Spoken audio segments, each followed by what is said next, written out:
की ऊंची पहाड़ियों के बीच सितंबर की सर्दी रात में सड़कों पे धुआं था, स्लोगन्स की गूंज थी और जेनजी के चेहरों पे गुस्सा था। 24 सितंबर 2025 को लद्दाख की शांत वादियां बैटलफील्ड बन गई। जेनजी स्टूडेंट्स और अनएम्प्लॉयड यूथ ने लेह बंद करवा दिया, बीजेपी का लोकल ऑफिस और सीआरपीएफ की गाड़ियों को आग के हवाले कर दिया और फिर गूंज उठी गोलियों की आवाज। पुलिस फायरिंग में 4 लोग मर गए, 70 से ज्यादा घायल हैं। दुनिया के लिए ये एक खबर थी, लेकिन लद्दाख के लिए ये उनके जीवन और उनकी जिंदगी का फ्यूचर है। आखिर लद्दाख के लोग किस बात के लिए इतना बड़ा कदम ले रहे हैं? ये सिर्फ जॉब्स का इशू है या फिर अपने वजूद की लड़ाई? नमस्कार, मैं स्मिता सिंह और आप देख रहे हैं न्यूज चर्चा ऑफिशियल। आज हम इस कहानी में आपको बताएंगे कि लेह लद्दाख में हिंसा क्यों हो रही है। 2019 में आर्टिकल 370 रिवोक होता है, जहां जम्मू एंड कश्मीर 2 हिस्सों में टूट जाता है। एक है जम्मू एंड कश्मीर और दूसरा बनता है लद्दाख। उस वक्त तो लद्दाख की गलियों में लड्डू बांटे गए थे, लोगों ने नारे लगाए थे, हमारी पुरानी मांग पूरी हो चुकी है। लेकिन खुशी ज्यादा दिन तक नहीं टिकती, क्योंकि लद्दाख को मिला यूनियन टेरिटरी का स्टेटस, पर बिना अपनी लेजिस्लेचर के, मतलब ना अपना सीएम, ना अपनी असेंबली और ना ही कानून बनाने का हक। सब कुछ लेफ्टिनेंट गवर्नर के अंडर होता है और वहीं से शुरू होता है लद्दाख के लोगों का डिससैटिस्फैक्शन और एक आंदोलन की कहानी। 2019 के बाद से लद्दाख का सफर कुछ ऐसा रहा। अगस्त 2019 में यूटी बनने पर सेलिब्रेशन हुआ। 2020 में ले एपेक्स बॉडी और कारगिल डेमोक्रेटिक अलायंस बनाए जाते हैं। 2 अलग अलग कम्युनिटीज, बुद्धिस्ट और मुस्लिम्स, एक ही मकसद के लिए एक साथ हो जाते हैं। जनवरी 2023 में सेंटर एक हाई पावर्ड कमेटी बनाता है टॉक्स के लिए, पर हर मीटिंग सिर्फ प्रॉमिसेस पर ही खत्म होती है। मार्च 2024 में सोनम वांगचुक, जो क्लाइमेट एक्टिविस्ट हैं, हंगर स्ट्राइक शुरू करते हैं और उनकी डिमांड है 6th शेड्यूल प्रोटेक्शन। उनका कहना था, अगर आउटसाइडर्स लैंड खरीदने लगे और कंस्ट्रक्शन चालू हो गया तो लद्दाख का फ्रेजाइल इकोसिस्टम बर्बाद हो जाएगा। दिसंबर 2024 में सेंटर जॉब्स के लिए एक रिजर्वेशन पैकेज लाता है, लेकिन लोग बोलते हैं ये एस्पिरिन है, कैंसर का इलाज नहीं। 10 सितंबर 2025 में जेनजी स्टूडेंट्स और यूथ हंगर स्ट्राइक शुरू करता है। 35 दिन तक चलता है और वहां सोनम वांगचुक भी उनके साथ जुड़ते हैं। 23 सितंबर 2025 में हंगर स्ट्राइकर्स हॉस्पिटलाइज्ड हो जाते हैं। अब प्रोटेस्टर्स का पेशेंस टूट जाता है और 24 सितंबर 2025 को लेह बंद हो जाता है। बीजेपी ऑफिस और सीआरपीएफ व्हीकल्स को आग लगाई जाती है। क्राउड को कंट्रोल करने के लिए टीयर गैस, लाठीचार्ज और फायरिंग होती है। 4 प्रोटेस्टर्स की मौत, यानी 6 सालों का धैर्य एक ही दिन में ब्लास्ट हो जाता है। आप सोच रहे होंगे कि आखिर लोग मांग क्या रहे हैं। उनकी 4 बड़ी डिमांड्स हैं। पहला, स्टेटहुड, अपना सीएम, अपना लेजिस्लेचर, अपने लॉज एलजी के अंडर नहीं। दूसरा है 6th शेड्यूल प्रोटेक्शन, यानी लैंड और रिसोर्सेज आउटसाइडर्स ना ले सकें, कल्चर और एनवायरनमेंट सिक्योर हो। तीसरा है अपना पब्लिक सर्विस कमीशन, ताकि लोकल यूथ को गवर्नमेंट जॉब्स मिले, बाहर वालों को नहीं। और चौथा है 2 लोकसभा सीट्स। अभी सिर्फ एक एमपी लद्दाख का है। प्रोटेस्टर्स चाहते हैं लेह और कारगिल दोनों को अलग रिप्रेजेंटेशन मिले। इस आंदोलन में कुछ लोग और कुछ बड़े ग्रुप्स भी की रोल प्ले कर रहे हैं, जैसे कि पहला है ले एपेक्स बॉडी, बुद्धिस्ट का रिप्रेजेंटेशन। दूसरा कारगिल डेमोक्रेटिक अलायंस, मुस्लिम्स का रिप्रेजेंटेशन। तीसरे हैं सोनम वांगचुक, एक्टिविस्ट, जिनकी हंगर स्ट्राइक लद्दाख का सिंबल बन गई है और यूथ के लिए वो एक हीरो हैं। और चौथा है ऑपोजिशन लीडर्स जैसे कि उमर अब्दुल्ला, महबूबा मुफ्ती और कांग्रेस सपोर्ट कर रही है। बीजेपी का इल्ज़ाम है कि ऑपोजिशन में ही यूथ को भड़काया है। और सबसे बड़ा पॉइंट है लेह और कारगिल की दो अलग अलग कम्युनिटीज़ अब एक ही प्लेटफॉर्म पर एक साथ आ गई है। अब सवाल है सेंट्रल गवर्नमेंट इस प्रोटेस्ट को इग्नोर क्यों नहीं कर सकती। पहला है अगर लद्दाख को स्टेटहुड मिलता है तो दूसरे यूनियन टेरिटरीज भी वही डिमांड करेंगे। दूसरा 65% यूथ अनएम्प्लॉयड है लद्दाख में, जो एक नेशनल एवरेज से भी डबल है।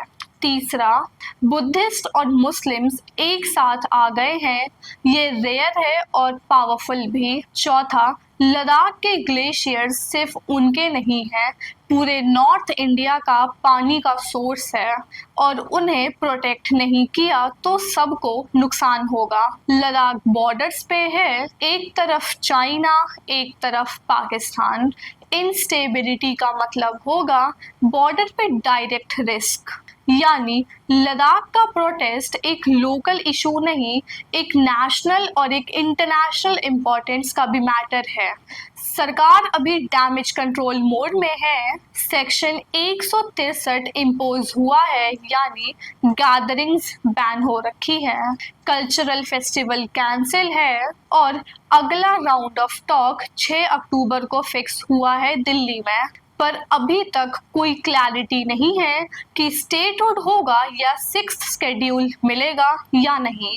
यह सस्पेंस ही गुस्सा और बढ़ा रहा है। पिक्चर अब क्लियर है, 2019 में जो खुशी थी वो अब डिसअपॉइंटमेंट है और एंगर में बदल चुकी है।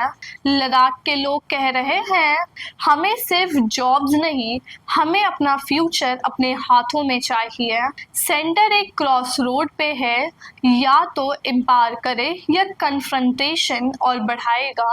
और याद रखिए लद्दाख के ग्लेशियर्स गल रहे हैं, उनका यूथ फ्रस्ट्रेटेड है और उनका पेशेंस लेवल एकदम खत्म हो चुका है।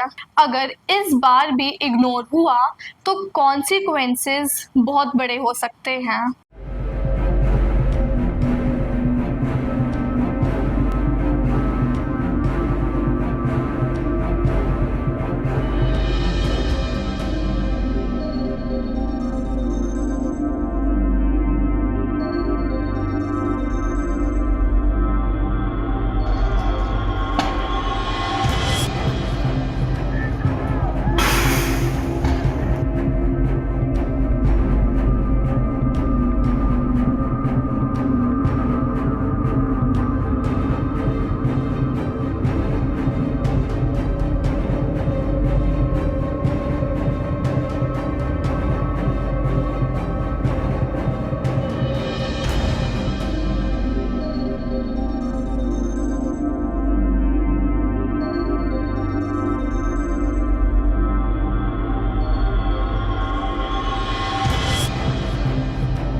अगर सोनम ने इस तरीके से मोबिलाइज करना होता आज से 5 साल पहले किया होता।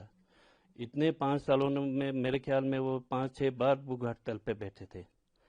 तो ऐसे करने की क्या ज़रूरत है अगर उसे मोबिलाइज ही करना होता। तो मैं नहीं मानता हूँ ये तो, जो जवान लोग थे वो जोश में आ गए। तो मेरे ख्याल में एडमिनिस्ट्रेशन को ये चीज़ें संभालना चाहिए था।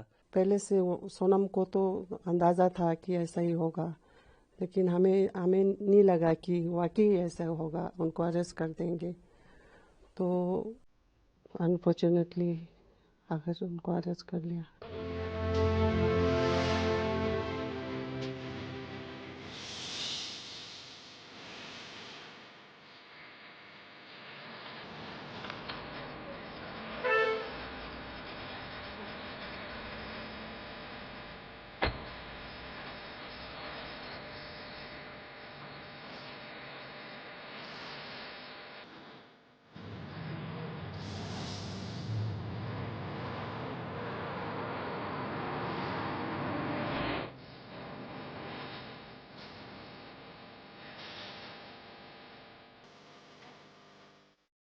तो अब आप बताओ, क्या लद्दाख को तुरंत स्टेटहुड मिलना चाहिए या फिर सिक्स्थ स्केड्यूल ही उनके लिए सबसे बड़ा सेफगार्ड है?